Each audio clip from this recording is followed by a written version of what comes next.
روزے اور رمضان کی اہمیت۔ رمضان اور روزے کے فضائل پر قرآن و حدیث میں بیسیوں دلیلیں موجود ہیں۔ ان سب کا مقصد یہ ہے کہ رمضان کا مہینہ ہمارے لیے حاضر ہو گیا ہے۔ یہ اللہ تعالیٰ کی طرف سے ایک پیج ہے جس کی مدت بہت محدود ہے۔ جس قدر چاہیں ہم اس سے فائدہ اٹھائیں، اور فائدہ وہی اٹھاتا ہے جو عقل مند ہو۔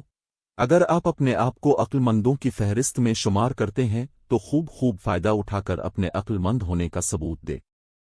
حدیث مبارکہ میں ہے کہ رمضان کی پہلی رات ہی سے شیطانوں اور سرکش جنوں کو قید کر دیا جاتا ہے، اور جہنم کے دروازوں کو بند کر دیا جاتا ہے، اور ان میں سے کوئی دروازہ بھی کھلا نہیں رہتا، اور جنت کے دروازوں کو کھول دیا جاتا ہے، اور ان میں سے کوئی دروازہ بند نہیں کیا جاتا، اور اللہ کی طرف سے ایک پکارنے والا پکارتا ہے کہ اسے خیر کے طلب کرنے والے آگے بڑھ، اور شر کے طلب کرنے والے رک جا، اور اللہ کی طرف سے دوزخ سے بہت سے لوگ آزاد کیے جاتے ہیں۔